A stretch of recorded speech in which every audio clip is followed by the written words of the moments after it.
Баршаңызға сәлем достар, қалдарыңыз қалай? Сіздермен бірге мен Азиза. Бүгін мен сіздерге видеода қаттама нанның жасалу жолын көрсететін боламын. Ең алдымен каналға тіркеліп, видео ұнаса соңында лайк басып кетуді ұмытпаңыздар. Қолдауларыңызға көп рахмет. Мен суға тұзбенен қантты салып, жақсылап ертіп аламыз, араластырып, сосын ұнды аз-аздан қосып, қолмен жұмсақ, орташа жұмсақ қамыр илейміз.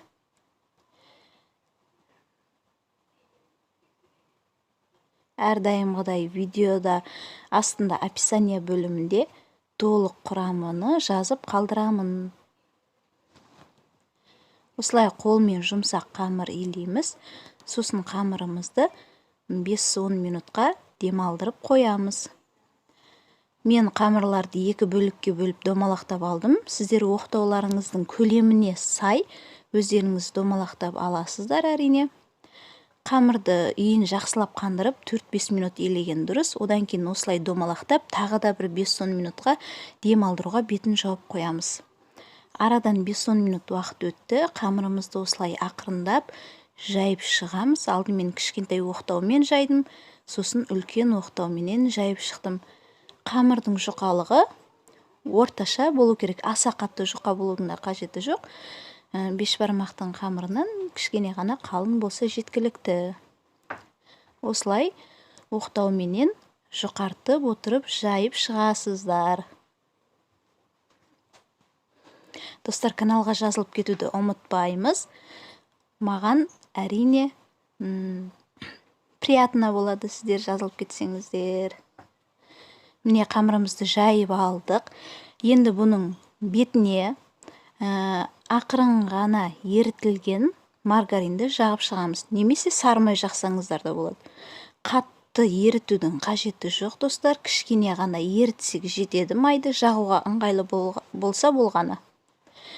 Бетіне майды жағып шықтым маргаринді. Осылай оқтаудың көмегімен орап қамырымызды. Мына шетіне май тимей қалған екен. Тағы да жағып жібердім. Осылай оқтауға орап алған соң қамырымызды ортасынан кесеміз. Ортасынан бір кесіп алған соң осылай видеода көрсетілгендей жіңішке бөліктерге бөліп шығамыз. Ортасынан 2 немесе 3 рет тағы да кесеміз. Дәл осылай видеодағыдай. Сосын бұл қамырларымызды бір-біріне орастырып шығамыз. Сонда қаттамамыз қатпар-қатпар болып, әдемі болып шығады. Осы видеода көрсетілгенде орап шығасыздар.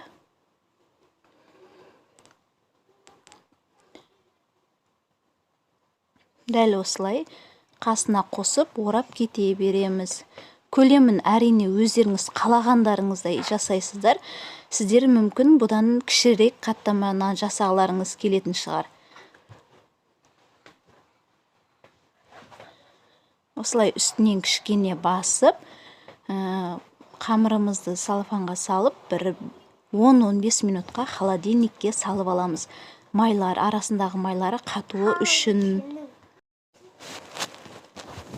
Холодильникке 10-15 минутқа салып алдық. Енді холодильниктен қамырымызды шығарып, қамыр қолға жабыспау үшін, үстелге осылай аздап ұн сеуіп, онымен жұмыс жасаңыздар.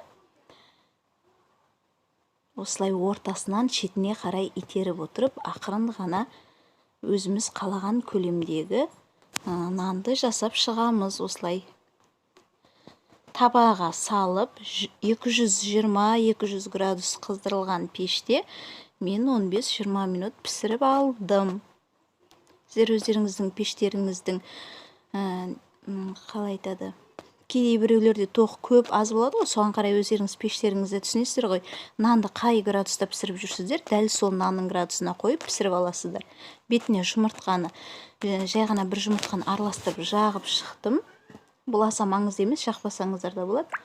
Мінекей қаттама нандарымыз дайын, қатпар-қатпар болып, слой болып, яғни әдемі болып шықты. Сырты қытырлап тұрады, іші жұмсақ, әдемі дәмді нанымыз дайын. Мінекей арасы көп қатпарлы болып тұр. Астарыңыз дәмді болсын. Дәл осы видеодағыдай жасасаңыздар, сіздердің де нандарыңыз өте әдемі болып шығады. Сіздерге рецепт ұнайды деген ойдамын. Каналға жазылып, лайк басып қолдап кетсеңіздер көп рахмет. Сау болыңыздар.